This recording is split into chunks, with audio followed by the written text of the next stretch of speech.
just finish here by saying I talked to someone who I think is sort of a colleague of yours at the Atlantic, David Frum, the other day. Hmm.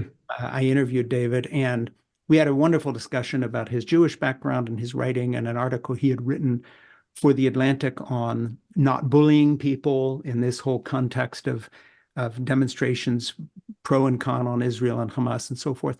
So I had a question for you that I asked him. What is the role of the media in an age of information overload?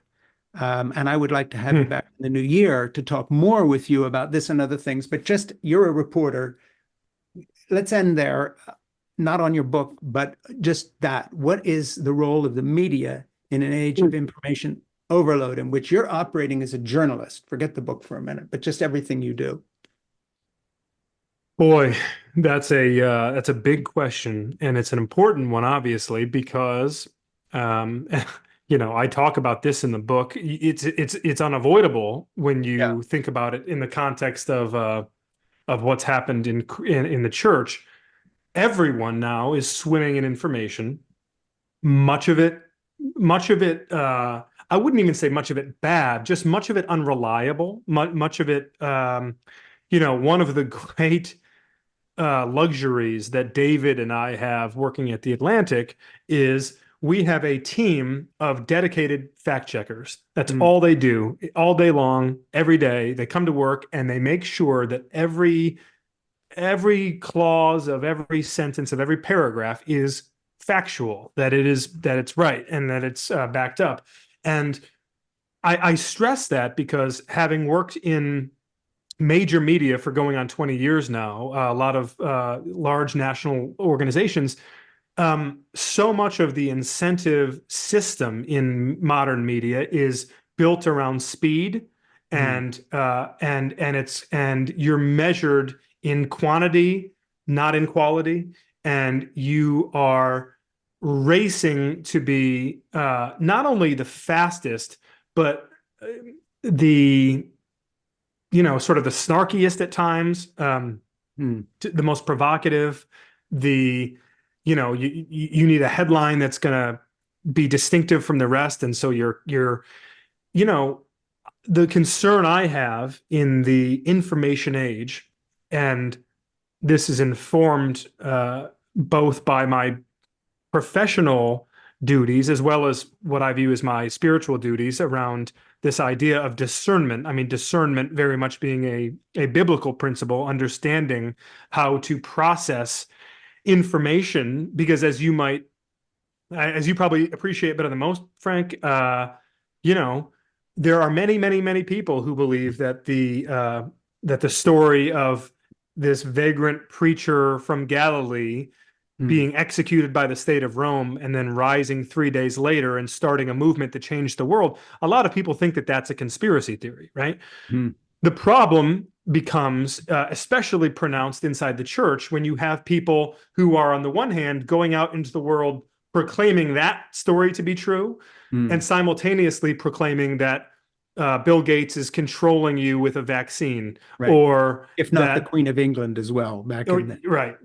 Or that Tom Hanks and Oprah Winfrey are dining out on the blood of infants, Yeah. or that the election was stolen, and they just haven't found the evidence yet, but the election was definitely stolen. Mm. So, in other words, these conspiracy theories actually delegitimize and greatly diminish the gospel of Jesus Christ, Sure. which is why I find myself all the more invested in this question of misinformation and disinformation, because it is so destructive, not just to the body politic, but to the body of believers in the church. And I would point out, as I do in the book, that we have this whole big sample size of data now from the last 3 or 4 years showing, in poll after poll after poll, that the Mm. people who are the likeliest to believe that the election was stolen, to believe in QAnon, to believe that the vaccines are doing something dangerous and nefarious, are Mm. white evangelicals. Yeah. And so I am, that is my long way of saying that I actually think about this almost as much as a Christian as I do as a journalist, Mm. because I have come to see misinformation, disinformation, conspiracy theories, manipulation from the likes of Tucker Carlson and Alex Jones and others as deeply destructive inside the church, as well as to society as a whole. But what role we play is to, I can speak for myself and for my organization. My North Star is truth. And it's interesting. The term calling is not often applied outside of the pastoral profession, but I do believe that journalism is a calling, and in part, I believe it's a calling because you are in pursuit of truth. Mm-hmm. And that might sound hokey or whatever, corny to some people hearing it, but I truly believe that whether you are a publisher of news or if you are a consumer of news, there is an evidentiary bar that is incredibly high, that you, before publishing a story or you before passing along something that you've just read as the consumer, that bar has to be cleared. You have to be scrutinizing what you're publishing as well as what you're reading, and if it doesn't pass the smell test, then you don't pass it along.